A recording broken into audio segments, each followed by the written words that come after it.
الخوف لها الفراجة الرجاء كجالوت الاستعانة متاجز جيب سلفرعونا إبادة ركم على تلبسوا ምንድነው በስሙ ከዋሸሁኝ የሆነ ነገር ሊያደርገኝ ይችላል ብሎ ይፈራል። የዚህን አይነቱም ፍርሃት ነው ከአላህ ውጭ ላለ አካል መስጠት አይፈቀድም ብሎ ሸህየው ተናገረ። እዚህ ነው አድነኝ የምትለው ቃል ኢየሱስ ሚለውን ጌታ ከምትለው ሴትዮ ሲወጣ የኩፍር ቃል መሆኑን መመሰክረው አላህ ነው ጌታ ከሚለው ደግሞ አድነኝ የምትለው ቃል ስትወጣ ካፊር አይደለም እየመሰከረው ለምንድን ነው እሱ ጌታ ናቸው ብሎ ሳያምኑባቸው ኢየሱስ ሰለላሁ ዐለይሂ ወሰለም ዒባዳ እንዳደረጉላቸው ነገሯቸው። ኪታብ ላይ መጀመሪያው ላይ አንዋዕ ዒባዳት ይላል የዒባዳዎች አይነቶች ይላል።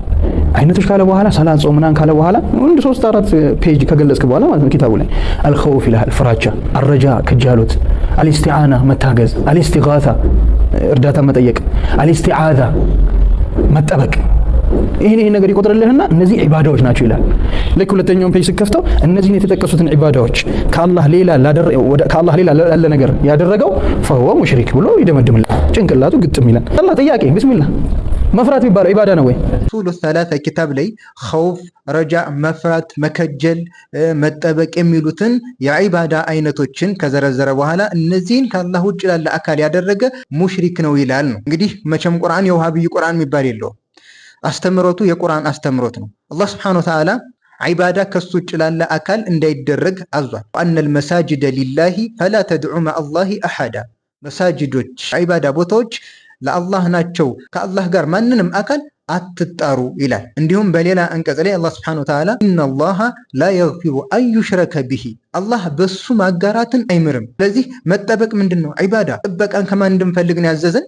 ከሱ ነው እንድንፈልግ ያዘዘን። ቁል አዑዙ ቢረቢ ናስ በሰው ልጆች ጌታ እጠበቃለሁ በል። በሌላ አካል በሷሊህም በወልይም በመላኢካም ቢሆን ቢጠበቅ እጠበቃለሁ ካለ መጠበቅ የሚባለውን ዒባዳ እስቲዓዛ የሚባለውን ዒባዳ ለማን አደረገ? ከአላህ ውጭ ላለ አካል አደረገ።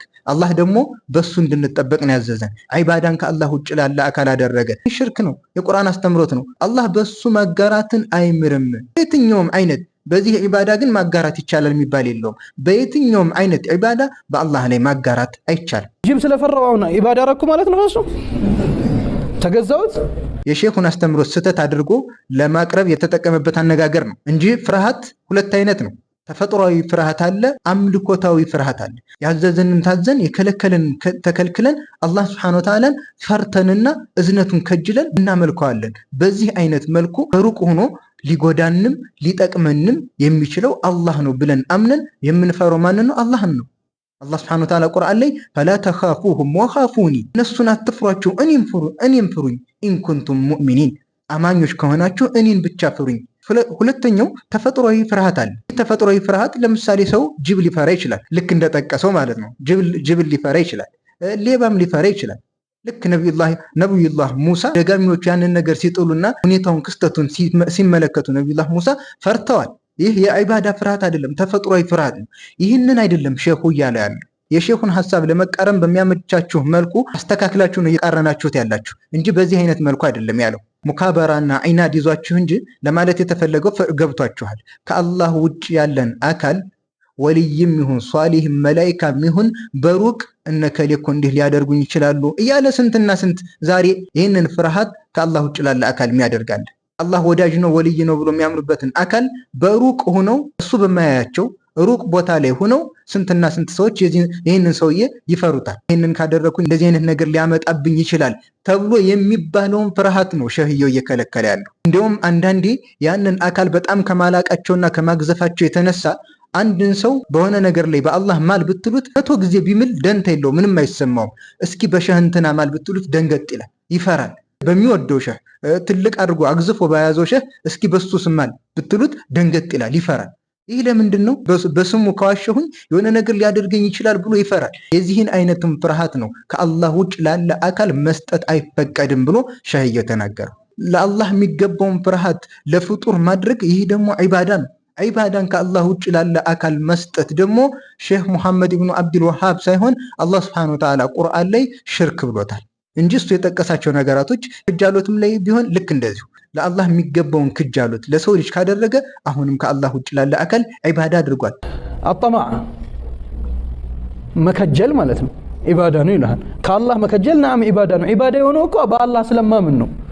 ጌታዬ እንደሆነ ሰጪ ከልካይ እንደሆነ አምኜ ጌታዬ እንደሆነ ካመንኩ በኋላ ከዛ በኋላ ስከጅለው ነገር ግን አንድ ጓደኛ የሆነ ሳንቲም ይሰጠኛል ብዬ ከከጀልኩ ኢባዳ አረኩት ማለት ነው። ሰው ልጅ የሚችለውን ነገር ከሆነ የከጀልነው ይህ የሚከለከል ነገር አይደለም። ልክ እንደዚሁ እስቲዓዛም ቢሆን መጠበቅ እስቲዓዛ መጠበቅ የሰው ልጅ በሚችለው ነገር ላይ ከሆነ የምንጠበቀው ይሄ ይቻላል። እስቲጋሳም ልክ እንደዚሁ ይረሱልኝ ማለት ይህም የሰው ልጅ የሚችለው ነገር ከሆነ ይቻላል። ለምሳሌ አንድ ሰው በቤቱ ላይ ሌባ ቢገባበት አይ ከአላህ ውጭ ያለን ድረሱልኝ ማለት አልችልም ብሎ መዘረፍ የለበትም። ጎረቤቶቹን ድረሱልኝ ብሎ ጠራቸውና ሊያግዙት ይችላሉ። እነዚህን ጎረቤቶችን የጠራቸው ግን በሚችሉት ነገር ላይ ኢባዳዎች ናቸው ይላል። ልክ ሁለተኛውን ፔጅ ስከፍተው እነዚህን የተጠቀሱትን ኢባዳዎች ከአላህ ሌላ ያለ ነገር ያደረገው فهو ሙሽሪክ ብሎ ይደመድምላል። ጭንቅላቱ ግጥም ይላል። ስለዚህ የሰው ልጅ በሚችለው ነገር ላይ መጠየቅ ይቻላል።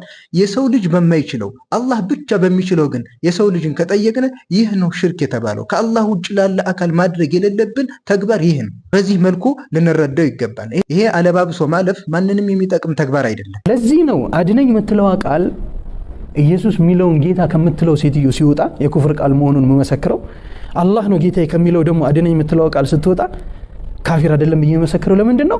ካፊር አይደለም እየመሰከረው ለምንድን ነው? ለዚህም ደግሞ የራሳቸውን ፍልስፍና የተከተለ ቃዒዳ ወጡለት ማለት ነው። የነብዩ ሰለላሁ ዐለይሂ ወሰለም አስተምሮት ግን ከዚህ ራቀ። ለምሳሌ አድይ ኢብኑ ሐቲም የሚባለው ሱሐባ ምን ይላል? ነብዩ ሰለላሁ ዐለይሂ ወሰለም ሱረቱል በራአ ላይ ይህንን የቁርአን አንቀጽ እየቀሩ ደረስኩኝ አለ። ተኸዙ አሕባረሁም ወሩህባነሁም አርባብን ሚን ዱኒላህ ሊቃውንቶቻቸውንና አዋቂዎቻቸውን ከአላህ ውጭ ቢጤ አድርገው ያዟቸው የሚለውን የቁርአን አንቀጽ ሲቀሩ ደረስኩኝ አለ።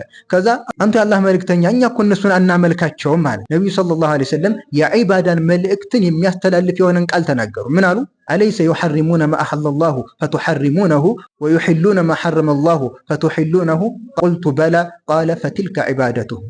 አላህ ሐላል ያለውን እነሱ ሐራም ሲያደርጉ ሐራም ታደርጉ የለም? አላህ ሐራም ያለውን እነሱ ሐላል ሲያደርጉ ሐላል ታደርጉ የለም? እንስ እናደርጋለን አለ አዲይ። ነብዩ ሰለላሁ ዐለይሂ ወሰለም ምን አሉት? ፈቲልከ ዒባደቱሁም እነሱም ማምለክ ማለት ይህ ነው አሉ። እነሱ ጌታ ናቸው ብሎ ሳያምኑባቸው ነብዩ ሰለላሁ ዐለይሂ ወሰለም ዒባዳ እንዳደረጉላቸው ነገሯቸው። ስለዚህ የዒባዳን ትርጉም አሳጥራችሁ አትያዙት። አላህ ሱብሓነሁ ወተዓላ ትክክለኛ የሆነ የቁርአንና የሐዲስን ፈህሙን ግንዛቤውን አላህ ይወፍቀን። ወሰላሙ ዐለይኩም ወረሕመቱላሂ ወበረካቱሁ።